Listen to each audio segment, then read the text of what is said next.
Bismillahirrahmanirrahim. Assalamualaikum warahmatullahi taala wabarakatuh. Salam sejahtera terutamanya kepada seluruh rakyat negeri Kelantan, Darul Naim. InsyaAllah pada 3 hari bulan Oktober 2020, hari Sabtu,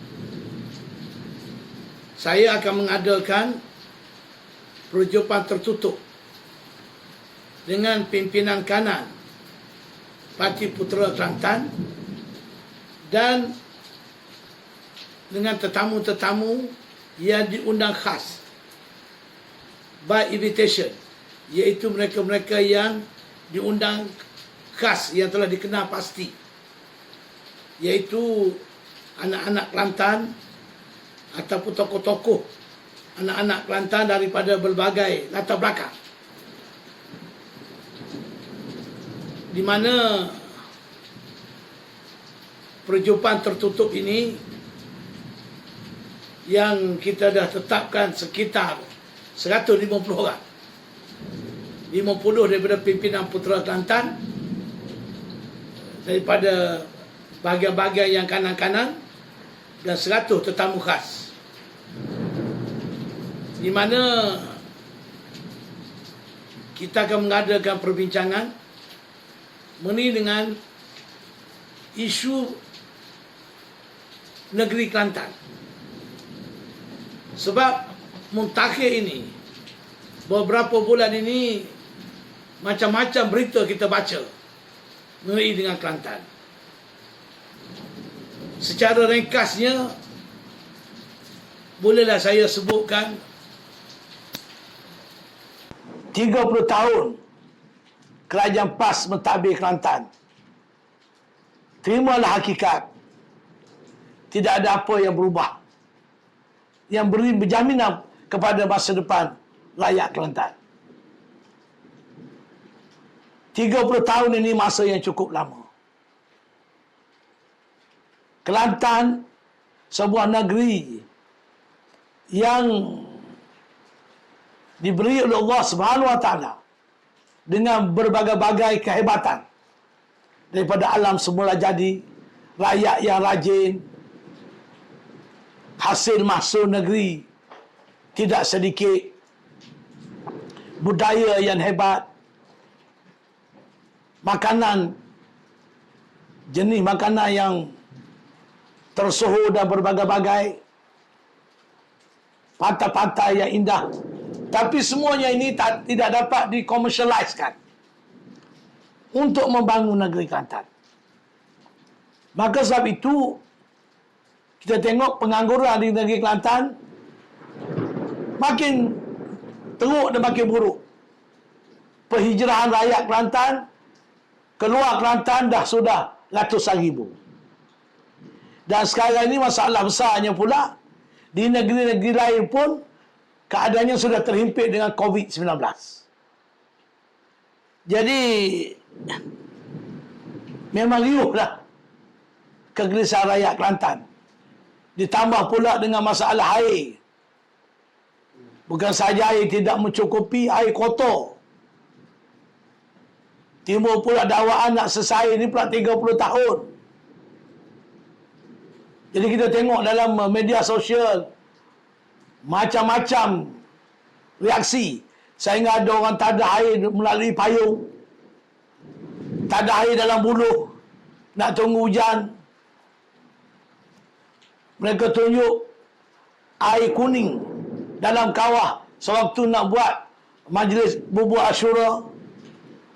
Jadi air ini penting untuk kesihatan, untuk ibadat, untuk segala-galanya. Masalah banjir di Kelantan sampai sekarang tak boleh selesai. Banjir di Sungai Golok, Sungai Kata Panjang, setiap kali banjir ada saya janji, banjir akan diatasi, benti akan dibuat. Lepas tu senyap sampai sekarang. Dan paling menyedihkan, kita tengok tidak ada pelabur-pelabur datang ke Kelantan. Usaha kerajaan negeri pun untuk membawa pelabur saya tak nampak dibuat secara yang agresif. Kelang-kelang tak ada di tubuh Yang ada dulu pun ditutup. Industri kecil dan sederhana memang ada. Tapi setakat hidup segar mati tak mau. Yang diusaha oleh rakyat Kelantan di belakang rumah masing-masing. Jadi apa sudahnya? Baru-baru ini kerajaan pusat telah menyumbang 400 juta kononnya sebagai hasil royalti minyak. Ya, 400 juta ni bukan banyak, tapi besar juga jumlahnya. Tapi apa kesannya daripada hasil 400 juta yang diterima? Ataupun ditabur duit di sana sikit, sini sikit, tapi tidak ada impact dari segi kemajuan negeri Kelantan.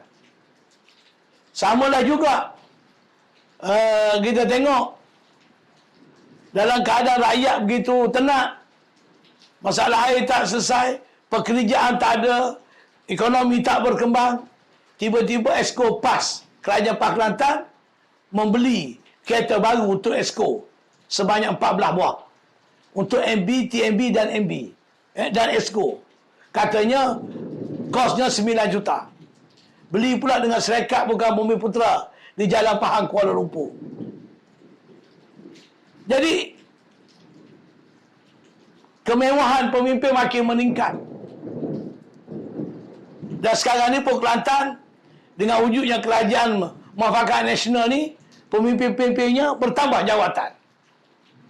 Tapi bagaimana rakyat? Gaji pemimpin makin besar. Dan ada lagi kemudahan-kemudahan lain. Rakyat mohon kerja tak ada. Saya tengok baru ni ada iklan oleh Ecosep nak cari jurujual, berduyung beratur untuk mohon kerja. Tapi berapa kerat? Jawatan apa? Jadi yang lain kena berhijrah di luar Kelantan.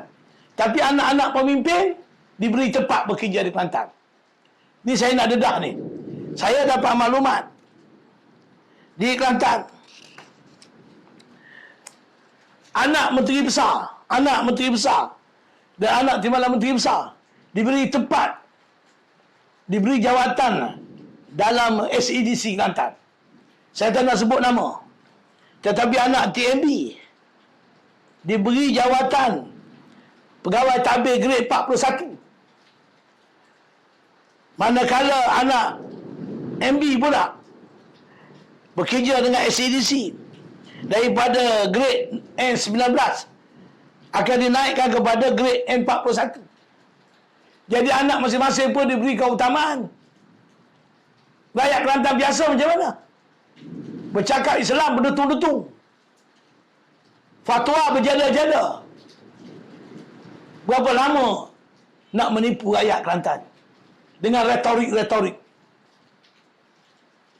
Retorik tidak boleh menyelesaikan masalah Kelantan. Retorik tidak akan memberi kesejahteraan kepada rakyat Kelantan. Yang boleh menyelesaikannya ialah apabila ada tindakan-tindakan program mengangkat ekonomi dan kesejahteraan rakyat yang boleh kita lihat, maka barulah saya percaya rakyat tidak akan bergelisah seperti sekarang. Malah terbaru juga kita dengar berita baru-baru ini ada timbul isu rubuh rumah di kampung Atas Paluh di pesisir Sungai Kelantan di belakang Masjid Muhammadi Kota Baru. 64 buah rumah. Memang mereka duduk atas tanah kerajaan, tapi dah 80 tahun rumah mereka dirubuh oleh SEDC dengan dibayar papasan RM500 saja. Walaupun mereka duduk dulu cara percuma, tapi 80 tahun mereka duduk di sana. Sama juga orang asli di Gua Musang. Tiba-tiba tanah mereka diceroboh. Jadi inikah cara kita mentadbir atas nama Islam? Walaupun tanah itu bukan tanah milik mereka yang menduduki, tapi mereka duduk bertahun-tahun lamanya. 80 tahun mereka duduk. Dan jika nak dipindah pun sepatutnya dirunding dengan cara yang baik. Papasan yang diberi pun papasan yang sewajar. Diberi rumah yang ganti. Katanya ada cadangan nak bagi rumah ganti, tapi prosesnya macam orang lain. Rumah pun kena bayar. Setakat dapat RM500. Bukankah ini satu kezaliman? Dulu menuduh orang pandai. Pah ni, mengecam orang pandai. Sana zalim, sini zalim. Takbir, Allahu Akbar. Islam membangun bersama Islam. Tapi inikah cara membangun bersama Islam? Jadi 30 tahun masa yang sudah berlalu, dari segi hukum alam memang sudah patutlah berlaku perubahan. Jadi saya sebagai anak Kelantan, menjadi kewajipan saya, bukan kerana politik semata-mata. Jiwa darah daging saya sebagai anak Kelantan, dulu 40 tahun dulu lagi saya berjuang. Nak tengok rakyat Kelantan maju, nak tengok bumi Kelantan terangkat, dan Kelantan boleh menjadi negeri yang hebat kalau pemimpin ini berinovasi, pemimpin ini rajin, fokus, dan jangan bagi banyak alasan. Nak membangun susah, tak ada duit, kerajaan pusat tak bagi duit, tak ada lah, tak usah tamberang lah. Ada usaha-usaha pembangunan kita boleh buat tanpa modal yang banyak. Alam semula jadi ada di Kelantan, boleh kita komersialiskan. Saya dah tengok macam-macam pengalaman yang saya tengok di negara-negara lain. Di Latin America saya sudah pergi, Eropah Timur saya sudah pergi, negara Asia saya dah pergi. Negeri-negeri yang tidak ada hasil masuk, buminya tidak yang teruk, tidak sehebat Kelantan, tapi boleh dimajukan. Hanya perlu pemimpin yang berjiwa rakyat, pemimpin yang benar-benar amanah, berakhlak baik, berakhlak mulia, berjiwa rakyat, bekerja untuk rakyat. Dan Kelantan sebenarnya boleh menjadi negeri yang tersorok. Apa orang nak kata, katalah. Saya secara peribadi, saya mengatakan I can do it. Saya boleh buat. Hanya menggunakan akal, kreatif, bukan retorik semata-mata. Berketubuh sana, berketubuh sini. Tetapi pemimpin buat lain, pemimpin cakap lain, tapi buat lain. Rakyat susah, kita pakai Mercedes yang mahal-mahal. Contoh je lah. Rakyat tak ada air, kita rumah kita boleh beli, kita boleh cari air sebab kita ada duit. Tapi rakyat macam mana? Jadi itu sajalah yang saya nak tekankan. Jadi 30 bulan kita akan berbincang, kita bercadang untuk melangkah ke hadapan dengan secara agresif, bahawa Kelantan mesti dirubah. Secara ringkas saya boleh mengatakan Putera berjaya, rakyat sejahtera, Kelantan maju, insya-Allah. Terima kasih.